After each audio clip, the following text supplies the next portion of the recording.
Hi everybody, this is Julissa. Thank you everybody for coming back to my channel. Thank you to everybody who's listening in the podcast.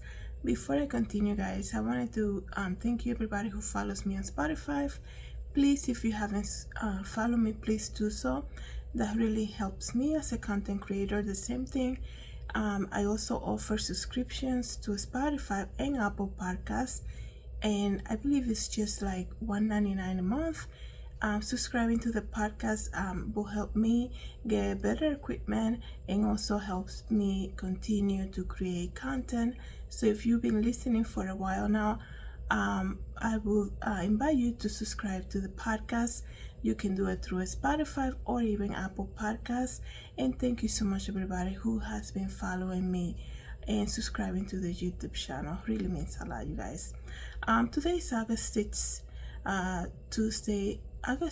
Tuesday 2024. I needed to come here and speak about this, guys, because once again we see this trend, and I don't want to really like make you think that it's a trend, it's a passing thing. We known since like late last year that 2024 was gonna be the year of exposure, because everything has led it up to be like that, right? We have seen a lot of people being exposed, a lot of, it tells you, once you see people being exposed, with evidence, it's like, wow, people are faking it, right? People are really faking it. And that's okay. People want to, people have the freedom to choose whatever, right? But when you are covering yourself, saying that you are a Christ believing person and that you want to get into ministry and deceive people, pretending to be something that you're not, that's when we as Christ believing people, we will have a problem with that. And we want God to expose everybody, right? And God forbid if we call out for exposure and we are doing hidden things and we're playing with the fear of the Lord, right? Because God says, look at your own eye too, right? So we have to be careful about that. And it's just throughout the year, right? It's already August. I mean, the days are going very fast this year, in case you haven't noticed.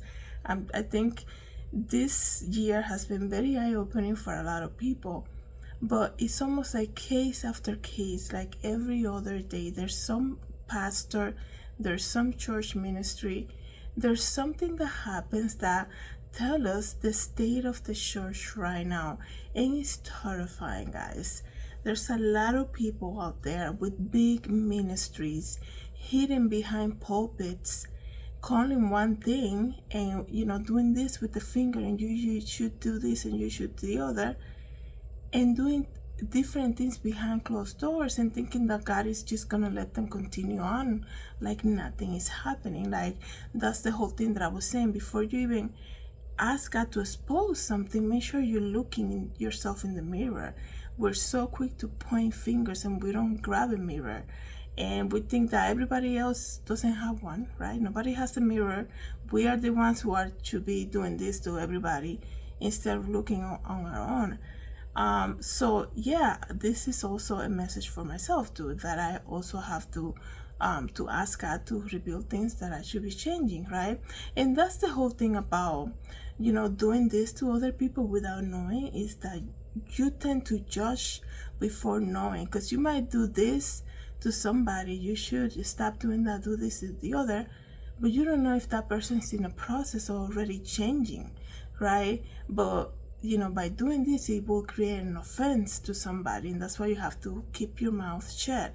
A lot of people say the fruit of the spirit is self-control. A lot of people only think that belongs just to food, right? Because they're so quick to judge people by appearance. And self-control is also knowing what to say and when to say things. And you're not called to say everything that comes to your mind either, that comes in that moment, right? So it's just taming the tongue and being careful, right? And speaking about that, what I'm gonna talk to you guys about, I'm gonna read to you guys about this article that was published regarding pastors, right? It's just, if anything, everything that we are seeing lately with pastors is that also a reminder to us that at the end of the day, these are just human people too. Like, We put pastor in pedestal. Every pastor out there that you see these days is a quote-unquote celebrity. And what do we do with celebrity? We worship them, right? They can never do anything wrong. Everything they do is amazing. And you need to understand these people, a lot of these big ministries, these people that they put in the pedestal, meaning the main character, the main pastor, these people go to classes just to even speak to others. Public speaking classes, they have a wardrobe person, right?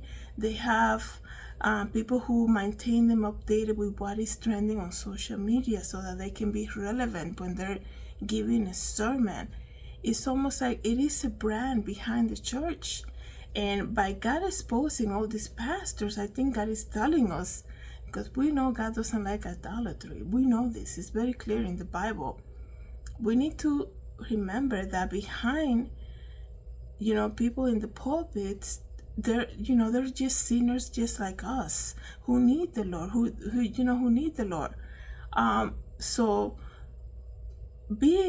having them exposed is telling us, right? I think this is, my interpretation is the reason why that's happening is that not everything is as it seems, right?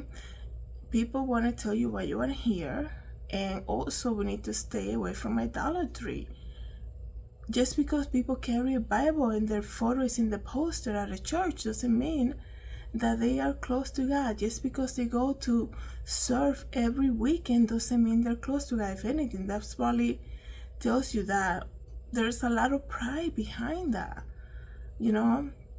because it's everything that they do is based on works. It is impossible for somebody to think, oh yeah, I'm just gonna be there, I'm gonna be available every Sunday. Like it's not impossible for somebody to do, don't get me wrong, but I feel like we need to remember that God says it's not by works. So when you think you're just gonna be there every single time and volunteering and being available, because it gives you some type of boost, and people will say to you, you're always here, you're a man of God, you're always here. Like it makes you wonder. A lot of people do things out of routine, and they do it out of this is what we do this as our family, this is what we do. And also remember, a lot of people are on payroll. In these churches, a lot of people are on payroll. So we need to, if we want to really know, like basically what I'm saying is, don't base things on just the appearance. Go deeper than that, right? Not everything is as it seems, okay? You have to really get to know people, right? Things are getting, the Bible speaks about the last days, about the false prophet, right? So imagine if we're so quick to put people on pedestal just because we see them in church every Sunday, or because they always tell you the right thing. Those people, like I always mention, like they speak to you with Bible verses. It gets to a point that you're like, are you serious? Can you stop it right now? Like, can you be just genuine for a moment? Everything you say, you might be walking with them and you say, it's such a beautiful day today. Okay, they might say, this is the day that the Lord has made. Okay, I get it. You're with Christ believing people. I get it. Okay, and then you say, I'm concerned. This economy is getting bad, and like inflation and all of that. And they might say to you, God will supply your needs according to His. Okay, you know what? Like by the second one, like really, like come on, like. There's something so beautiful about being genuine, and people forget that. So it's like, just be real. Like, you don't have to speak in this lingo. Like, who are you trying to be? Just because you know Bible verses, like, come on. And we need to, if we're really gonna be, if we don't want to be deceived, there's a false prophet that's gonna come. There's a lot of people, the Bible says they're gonna say, there is the Christ, and we're gonna be we're gonna be so easily deceived because people speak in Bible lingo, or they speak with, others say the right things, right? A lot of people use flattery just to get something from you. People, I can't deal with flattery. Like, really, like, it's so easy for me to spot it on people, and it's like, really, don't do that. Like, that's so annoying. I mean, I don't say it like that, because then you're the rude person, right? But I'm saying it like, then you're like, really, what are we doing here with the flattery, right? So yeah, we need to be, I think, exposing a lot of all these, quote unquote men of God. Not only God is telling us that we cannot just believe everything we see, right? We gotta go deeper than the surface, right? And know that people in pulpits, they're human beings just like us. They need God, right? And they need a savior. They're into sin, and a lot of times they fall down, and they need forgiveness, and they need a help. But removing them from ministry is the best thing. Like, not everybody. You can't play these two games where you're telling people stay away from sin, and the minute you get off the pulpit, there you are sinning. Or you might be sinning mentally and say, oh, these people, so many people in today, why they're all here? Like, it's gonna mess up with this, and we're short on time, and like, that's all you're thinking about. But you're preaching about the love of God, but mentally you're like a different person. You think God is not gonna see that. So yeah, I'm thankful that things are being exposed when it comes to that, because God is not mad. People think they're gonna pretend, they're gonna fake it, and they're just gonna continue on with life. So I'm very happy to see that. But like I said, just even saying that, I have to examine myself too, because we can't go like this and think that God is, like, really, like, you look at your eye too. So we have to be so careful when it comes to something like that. But yeah, a lot of people, guys, in the churches, the Church of Christ, we're so easily deceived, right? I mean, like, let me give you a quick example. I'm going to tell you about these pastors, right? But quick example, like, I don't know why he keeps coming to my mind. Jim Caviezel, the actor who played Jesus Christ in the Passion of the Christ. Like, what is the deal with people putting Jim Caviezel on a pedestal? And this man knows how to play the game. I don't know what it is with him, guys. I really hope there's nothing that he's doing, like, behind that it hasn't been exposed yet. I understand he did Sound of Freedom, but this man, you look at him in interviews, right? And you look at him just like speaking, like, in interviews and like behind the scenes. Like, dude, you're not playing Jesus right now. Get off character. It's like, oh my goodness, the movie Passion of the Christ came out in 2003 or something, 2004. Jim Caviezel, every interview, he's like, he thinks he's like, the way he's talking, it's like he's playing this character still. He's playing this character because he knows that with that movie would put him in a pedestal. I'm not saying, I'm not marking anything about the movie, nothing like that. If anything, I really like the movie, but I'm saying, like, flattery is very dangerous, and if people want to move the waters, they'll tell you what you want to hear, and they tell you, they pretend to be this character, because back then this movie grabbed so many people, and we put him in a pedestal. He's also just a man who was born a sinner, and who needs a savior. And we don't know, like, I don't know if he accepted Christ. He probably had already, but he's just a sinner, just like all of us. So we need to be so careful about that. Like I said, it's gonna come a false prophet. Just because they're saying Jesus and and quote a couple Bible verses doesn't mean that they're men of God, right? We need to go deeper than that, right? So let me read to you briefly.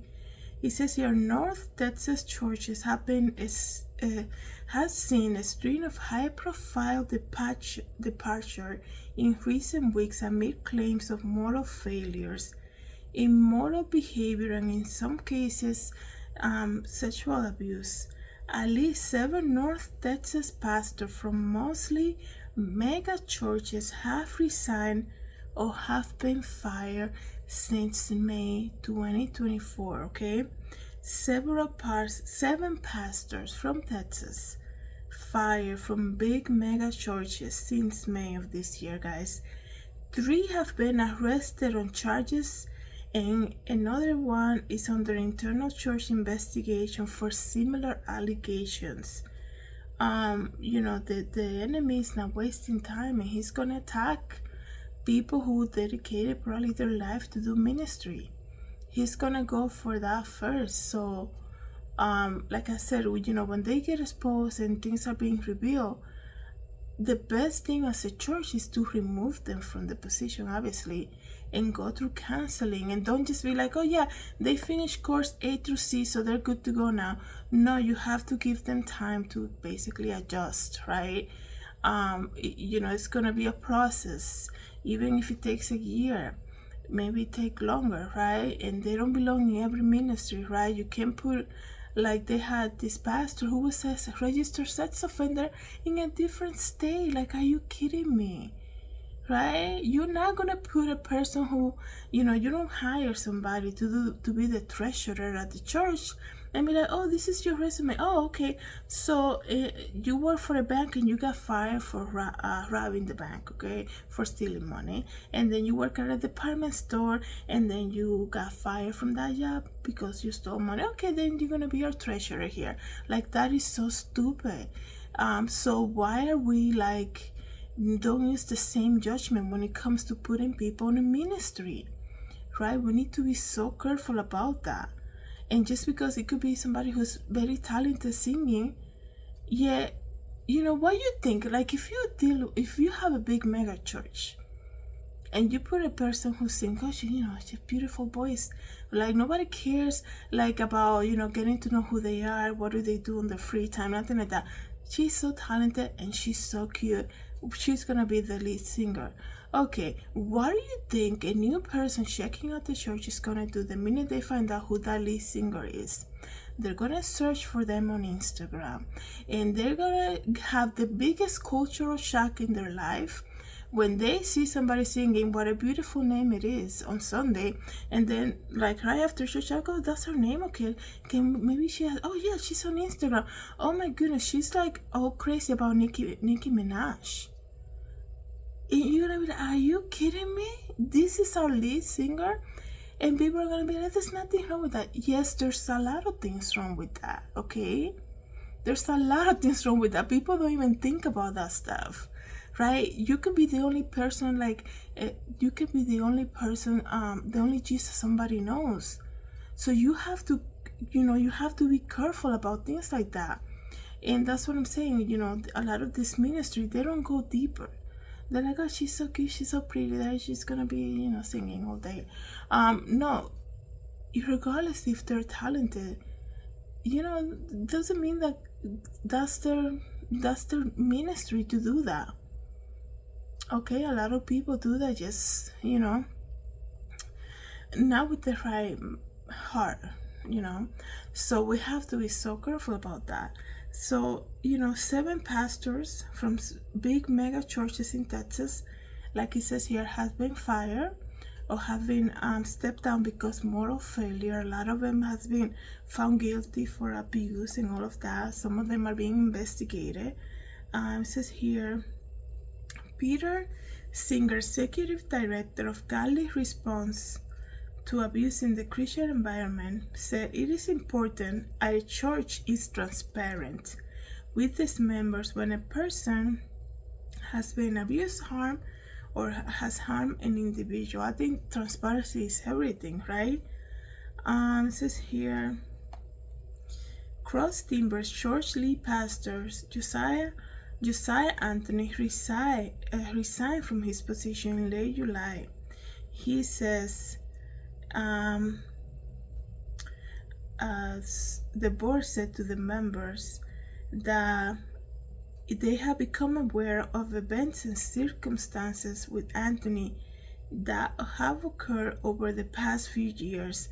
The church asked him to resign, citing hurtful and inappropriate actions. Yeah, the reason that I say that like that is because I remember just going to this church long time ago, and you know, this pastor was just so like I don't know if it was the spirit of lust or something operating in him, but this man would like I don't even want to like say too much, but there's a lot of behavior that gets excused because these people get in the pulpit. There's a lot of behavior that gets excused in the church. No, the elders know, the people that collect the money. What are they? The deacons, you know, everybody. They know what's up, but they don't say anything because, you know, he's the pastor. What do you want me to say, right? Remember this pastor will, you know, this pastor will always be by the door, right? And he would just like, dude, can I have my hand back?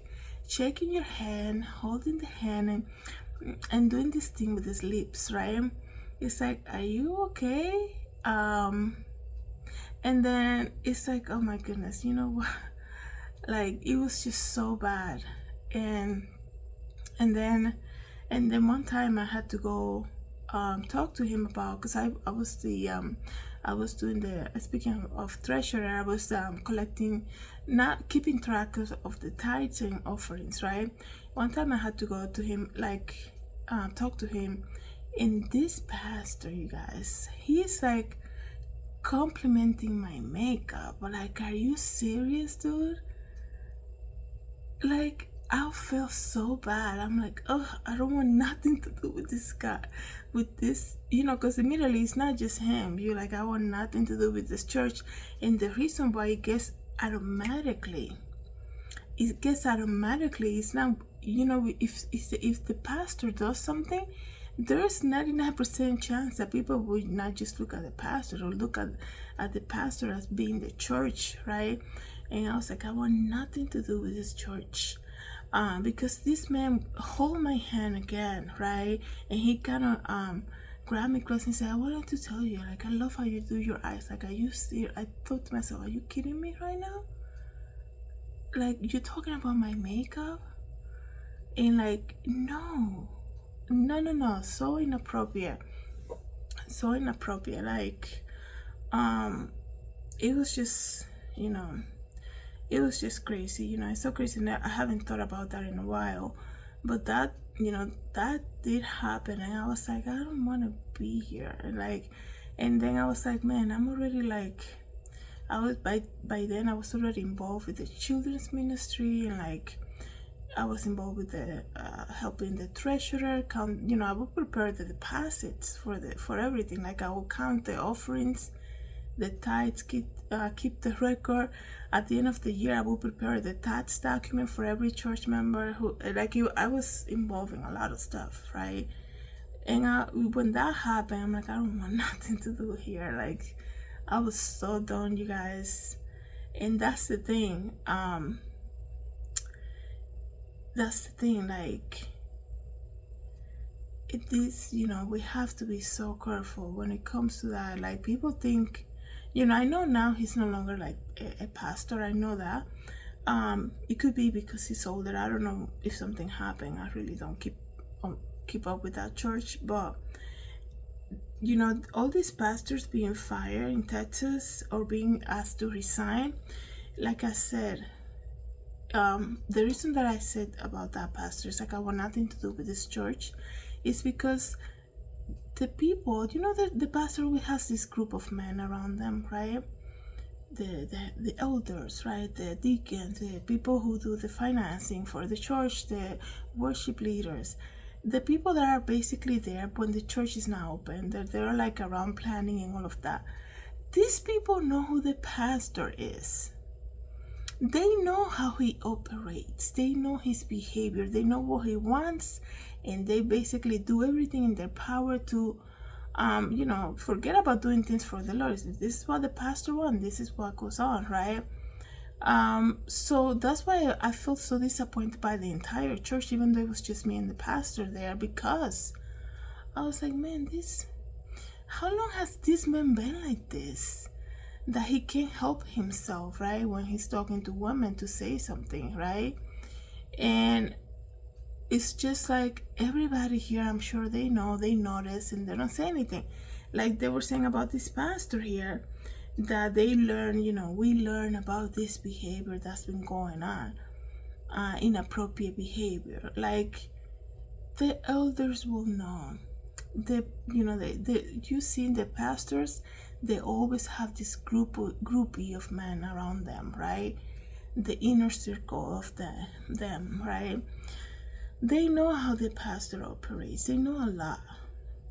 It was just so disappointing. So I hope, speaking about this group of men that follow the pastor within the church, right, the inner circle, I really hope a lot of them come out and speak. Because if they don't, like, they see something inappropriate and they don't speak, like, they're gonna have to answer to that. Because when God created the church, when he gave Paul was the one who made he basically, I think it was Paul who created the institution of the church, right? Well, Jesus was going to churches when he was here too, but when Paul made the whole, everything laid out basically like how it is in the Bible when it comes to the church, like that was created for the souls, right? That was created for the people, for us, right? And if you are within that inner circle of a pastor and you see bad behavior and you see how jittery this pastor gets when this certain female gets near him, or how he spends a lot of time with her in her office, and you know what's up and you see that and you don't do nothing about it, then you think God is not gonna come knocking on you? Like, there's a reason for you to be in that position to see something so that you can bring it to somebody's attention, right? And there's so many things, guys. I know I didn't mean to make this video that long, but there's so many things that we need to be ready for, because God is gonna expose his church. He's coming for a clean church, and there's a lot. We need a lot. There's a lot of work to be done, you guys. There's a lot of work to be done. So let's keep churches in prayers. I really hope that people come clean before they get exposed, because you don't want to be exposed by God, because it's going to be so public and very embarrassing. So that's I don't know what else to say about that. Let me know what you guys think. Thank you so much, everybody, for coming back to my channel. Hey, if you have some type of experience that had happened to you within a church, leave a comment if you're brave enough to share it. Thank you so much, everybody, for coming back to my channel, listening to the podcast.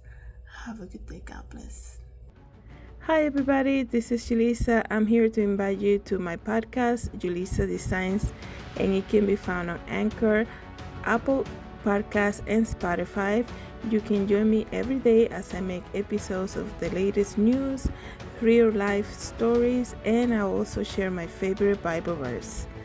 Hope to see you then. God bless. Everybody, this is Julissa. Thank you so much for coming to my YouTube channel. Please don't forget to subscribe and hit the notification bell. And if you want to know more about me, you can always visit www.julissadesigns.com. Have a great day, everybody. God bless.